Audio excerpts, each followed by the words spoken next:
Dearest fantasy readers, welcome to the Dear Fantasy Reader podcast, where two best friends, Hannah and Karen, travel through the pages of our favorite romantasy novels.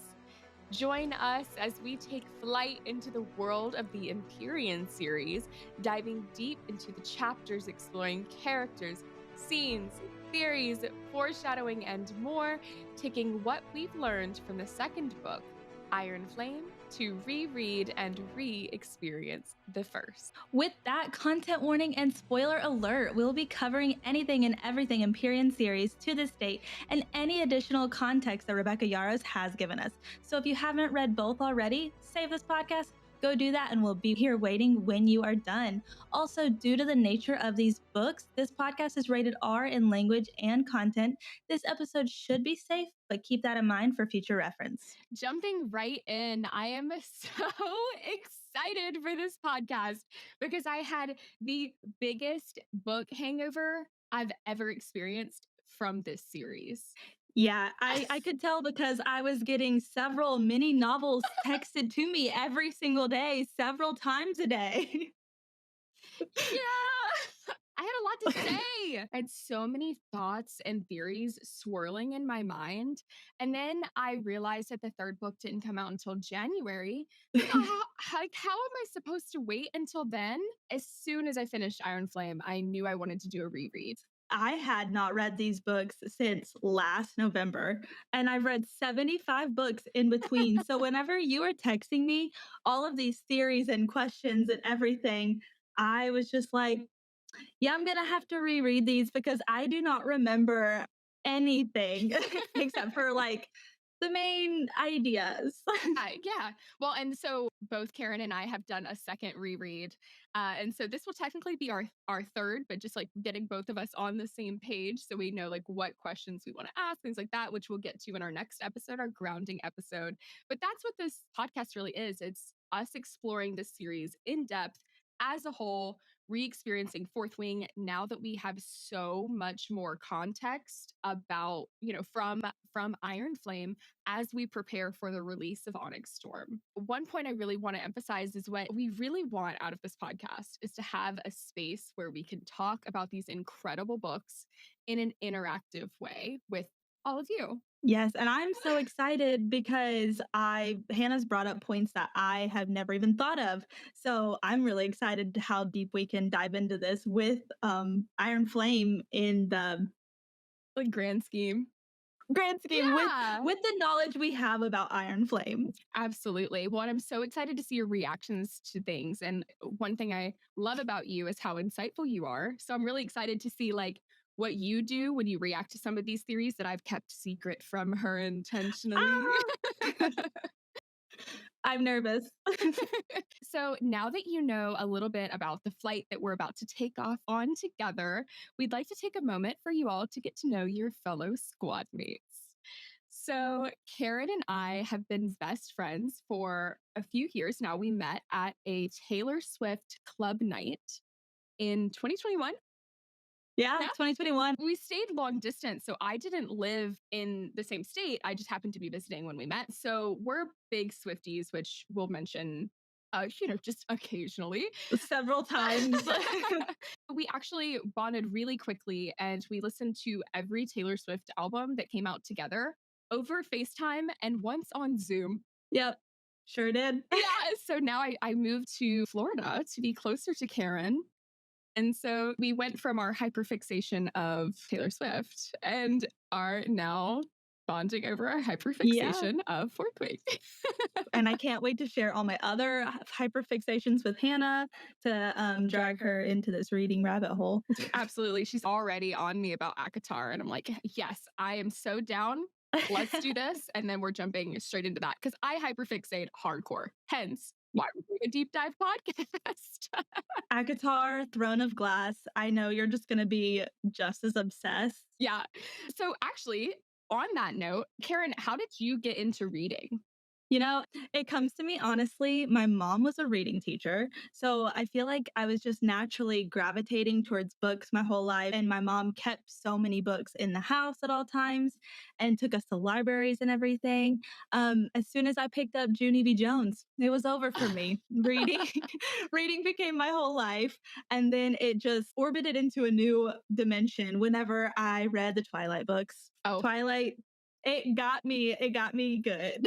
yep, And yep. then The Hunger Games, it just Mhm. grew the obsession further, and I read, like, every single fiction book in my high school library over the 4 years I was there.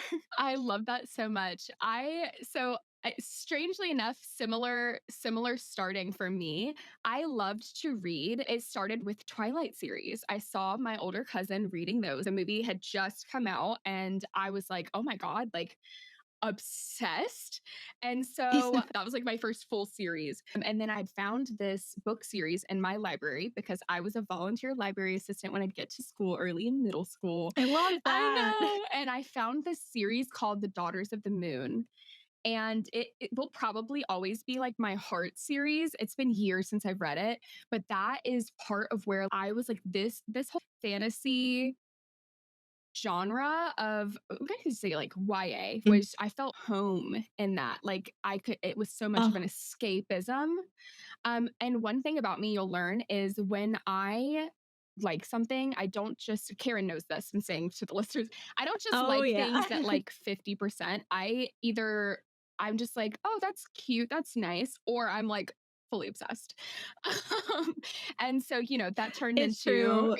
yeah, that branched out into the Hunger Games, the Harry Potter series, which I did. I will point out, I read those before I feel like I could comprehend what the storyline was. I was really young and I haven't revisited them. I will say that's like the one thing that Mhm. I am not 100% deep into, but I have a love for it. And then the selection series came along and I was like, okay, I'm getting like really close to finding my genre.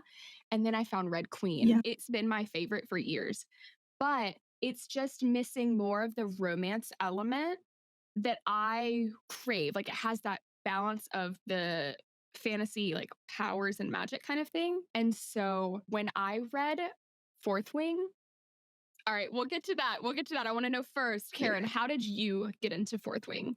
Oh my goodness. I went with my friend. We were going birthday present shopping for one of our other friends. And she was telling me that she had told her about this book. So she wanted to buy it for her. That book was Fourth Wing. And so I was just like, I have never heard of this. And I was kind of in the car just looking at the summary. And I was just like, this seems pretty interesting. Maybe I'll read it. And then she told me that Iron Flame was coming out in just like a month or so. I put it on the back burner of my mind. And about 2 months later, I read Fourth Wing and Iron Flame in like 4 days. I am so grateful that you did. It put me into a huge fantasy kick. And I also had a huge book hangover after reading this. And then whenever I gave myself about a month of the hangover, I got into Akatar. You Mm, next. yeah, it like funnels you in really quickly. I think everyone suggested Mhm. go straight into Akatar after, and I'm like, I'm not over obsessing with this one. I will get there, but I'm not done yet. Yeah. So, Hannah, how did you get into Fourth Wing? Yeah, yeah. Okay, so Karen gets all the credit for this because she was the first friend to recommend this book to me, and it was kind of like you actually never recommended a book. So when you first said it, I was like, oh, like okay, for her to think of me with that book, And then another friend who you don't know messaged me shortly after Mhm. that and was like, random, also doesn't recommend books to me like that. And they were like, you need to read Fourth Wing. I thought, oh my gosh. And then it happened with a third friend. And I was like, okay, how many times do I need a sign from the Wow. universe that I need to read this book? Yeah. No, Hannah, how long ago did I recommend this book to you? I don't know the date, but it was a couple months. It It did was take me a bit. Um, it was December. oh, I didn't realize it was that long ago. You know what? All right, I'm gonna justify it for a little bit. I know myself, and I know that when I fall in love, and it was recommended 3 times, when I love a series, it's all the way. And it ended up being like that because I ended up staying up till 5 a.m. multiple days. and calling out of work so that I could finish the series, because I know I have to wait until I can be fully absorbed. And it wasn't like the Right. most ideal timing, but it happened when it happened for a reason. What I found in this book was my genre. And I know it's like the it genre right now, romantasy, but it's a it genre because it it has people who resonate so deeply like I do. Again, I love the Right. Red Queen series. It's not a romantasy. And so when Yeah. I was reading this, and I want to also preface, I didn't read anything about the book before I jumped to page 1. I love that. I didn't know a single thing. I didn't know we were in a war college. I didn't know there were dragons. Like, I didn't know anything until Violet told me, which was really Yeah. cool to experience. Yeah. Whenever I recommended it, because I think I had asked you before if you were a reader, right? And I was like kind of asking what you liked.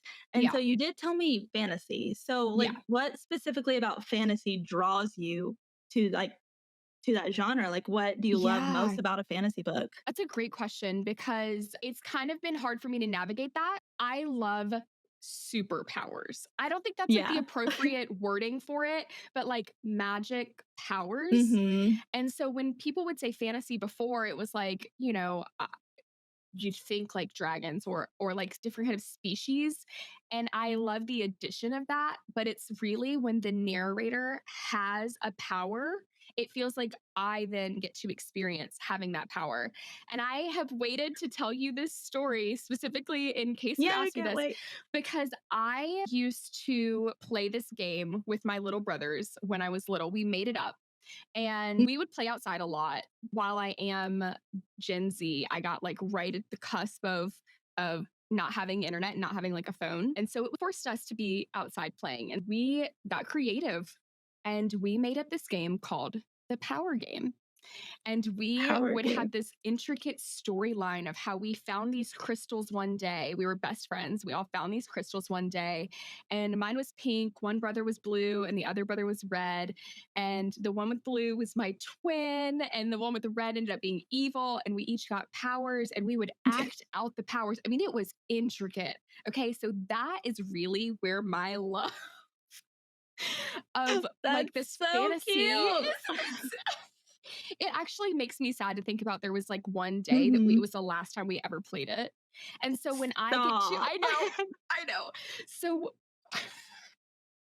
when I get to read these books, it really is Mhm. such a level of nostalgia mixed with this like, I I'm gonna know. cry just at your story because that's so sad to think about.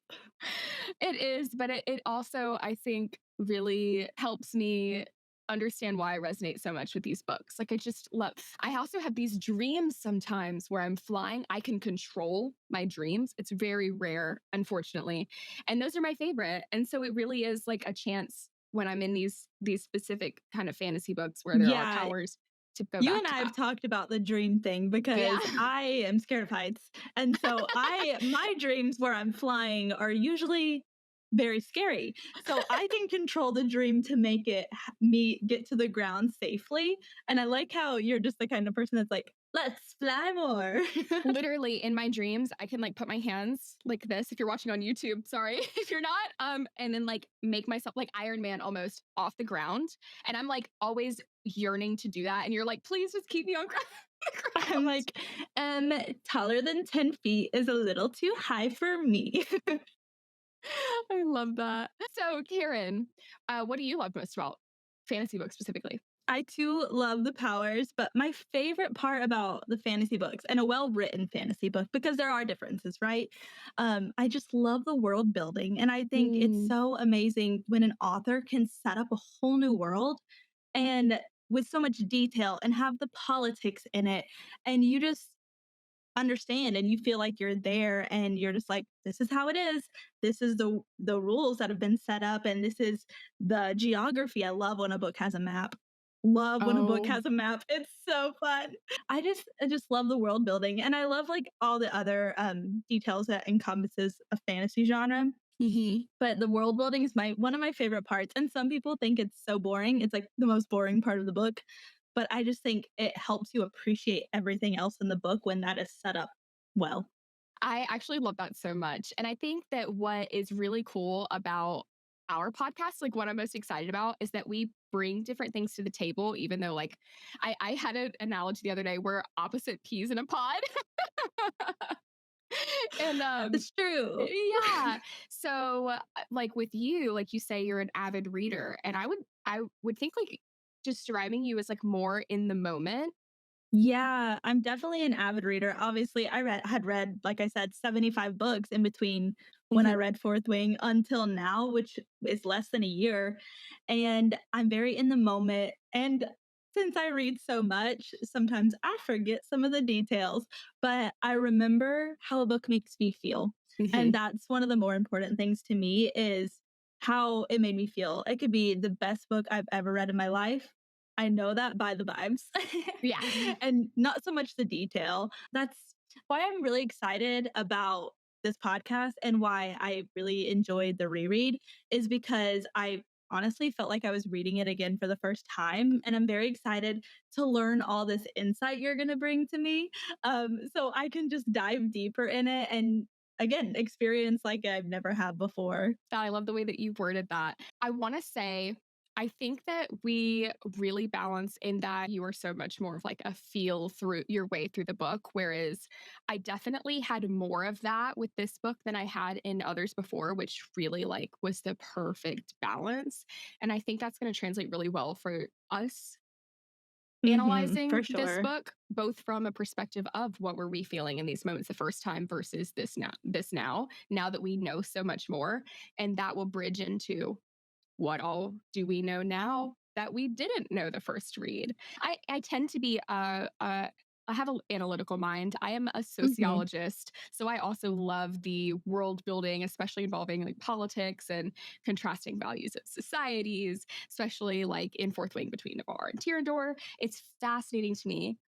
And, So I'm a good. data analyst specifically. So, this sort of deep dive investigative analysis with the theories and the Easter eggs is right up my alley, which is, I think, is a really, really nice balance to also being present and in the moment with the feelings of the book. So, Yeah. You're yeah, that definitely you going to bring. ground me. And I feel that way about you. I'm over here floating Mhm. off in theory world. You're like, hey, let's look at these four chapters. Oh my gosh, how fun was this book? And you're like, well, what if this happened? With that, we are going to try our best to have all of our Fourth Wing discussion on the podcast so you get real time reactions. As Karen mentioned, she may not have heard these theories before. I have I have kept some from her. I'm so nervous. Yeah. Or she thinks of something I hadn't thought of. So that, to the best of our ability, is all going to happen right here. Also, as we mentioned, we are both big time Swifties. And if you don't know, Rebecca Yarros is also a huge Swiftie. And Fourth Wing, Iron Flame, and Onyx Storm were inspired by several Taylor Swift songs, specifically Zayden and Violet's relationship, which we will be discussing in depth in future episodes. Yes. So we're actually going to be incorporating these things throughout our chapters by chapters episodes to discuss like where we think these songs that she said she used as inspiration played a role in the books. So if you don't know what it means when Rebecca Yarros says that Onyx Storm is reputation coded, or that the two songs that best represent it are Who's Afraid of Little Old Me and So It Goes, do not worry, we will use our Swiftie signets to translate this information. Oh my gosh, hearing that, it makes me so much more excited for Onyx Storm. I'm already so excited, but knowing my favorite song from Tortured Poets is going to be like one of the inspos for Onyx Mhm. Storm. Sold. I was already I sold, but sold. I think it was actually in Fourth Wing, and I read it after Tortured Poets came out. So it was I literally thought like this book sounds like Who's Afraid of Little Old Me as a book. And so for her to have said that, it was Yeah. like my two worlds collided. And you mentioned this to me that Karen, you never told me that these books were inspired by Taylor Swift songs. But whenever I told you about these books, I didn't know that yet. I didn't find that out until I started following Rebecca Yarros on Instagram, which was like February, I think. And so I had no idea. That just was a happy coincidence and a very exciting one for us in this moment. Yes, I've literally honestly, that's been, like, one of my big selling points. I've reached out to so many of my Swiftie friends and been like, "You have to Mhm. read this because" So, Hannah, the most important question of the day. What quadrant would you be in if you attended Basquiat War College? Karen, I am, delusional enough and confident enough to say that I would be a dragon rider. Your Leo is showing. That's the most Leo answer I think I've ever heard. Yeah, I know. Yeah, I very much so. We'll talk about this later more in future episodes, but I very much so resonate with the Violet being like physically. I don't think the word is weak for, but strength in other areas. I very much so resonate with that. I would not like make it maybe as far as I'd like to, but again, those like the having the superpower, the bond with the dragon. Are you kidding? Like to be able to bond and speak into each other's minds, that's so fascinating to me. There's no way I would like be complacent with being a scribe because that would be my backup. I feel very Mhm. much so. I'm also a Gemini rising, so I definitely could see myself as like scribe mind, writer heart. You know, I totally understand that. We know this. You know this. Listeners probably don't know this yet, but I am such a scribe that it's not even funny. This girl over here, this girl, I'm pointing at myself for those of you who are not watching and who are listening. I am such a big reader. I love history. My favorite part of fantasy, I said, was the world building. That's the most scribe answer I've ever heard in my life. Yeah. And interestingly enough, I'm an Aries sun, Aries rising. So I miss that with the boldness and braveness of a writer, even though Fire sign. Zayden's the Aries, and I wish I could be like him. But I I don't think I realized he was an Aries. I he's an know Aries. Violet's a Cancer, and I'm the first day of Leo, so I'm like right there at being Mm, Cancer. But on that I cusp. resonate with Leo hardcore. Leo's sun and moon over here. You're such a Leo. Such a Leo. But my scribeness probably comes from my Scorpio moon because Mm, got all those secrets and deep in my brain and yeah, I don't know. very Zayden of you too. It- oh yeah, the secrets. Yeah, Maybe I so am a many secrets. writer. Well, we're gonna call you our personal scribe informant, much like Yes, Jesenia is for the revolution. So my yeah. girl. Yep. Yep. Speaking of, let's get into talking about how we're going to be structuring our episodes. Yeah, so we'll be breaking up the book into chapter by chapter format. For example, our first episode will cover chapters 1 through 4 and so on. Yes. So before we do that, we're actually going to start with an episode where we practice our grounding techniques and lay the groundwork, refreshing on all of the new insights we got from Iron Flame because it's so much. So much. And many of the questions that we'll be asking as we dissect our reread, that will release next Tuesday. And then for our general episodes, we'll begin with a scribe summary report by yours truly, a quick recap of the chapters we will explore in that episode. And then we are going to cross the parapet into the Writer's Quadrant, where we dive deep into key moments, reflecting on our first experience reading Fourth Wing and contrasting it to our reread using the new context and insights we gained from Iron Flame. We'll incorporate our own interpretations, insights, predictions, and analyses, pointing out moments of foreshadowing, one of my favorite things about the series, and things we now realize in hindsight. So we'll be discussing popular theories and ones we come up with on our own. Also, the researcher in me has collected so much info from Rebecca Yarros' interviews, panels, social media, you name it. So we will be sprinkling in those insights throughout the episodes as they apply. Girl is putting her master's degree to work. It's so great. You're doing the work for us. All the info is going to be right here. If we're ever missing anything, please let us know. I want to know it all. Yeah, I've seen people come up with amazing theories and everything. And I'm just like, how does your brain work like that? You do that too. It's Well, we're impressive. going to be bouncing them off of yours. So Also, keep in mind, this is our first podcast, so it is a learning process, but we really want to make this as interesting, engaging, and thorough as possible. So, like Hannah just said, please, if you have any suggestions or if we get something wrong, because we are human and I expect that we will end up doing that at some point, just let us know. and we mentioned this before, but we really want it to be an interactive conversation between us and you all if you would like to. So we welcome any and all thoughts. Feel free to leave us comments or email us with any of your kind thoughts, opinions, and theories. And we'll make sure to credit anyone who sends them in. Thank you all so much for listening. Our episodes will drop weekly on Tuesdays, anywhere you listen to podcasts, as well as YouTube. Look out for next week's groundwork episode. And in the meantime, subscribe to our YouTube and follow us over on TikTok and Instagram. We cannot wait to take this journey with you all into the world of the Empyrean. Nice.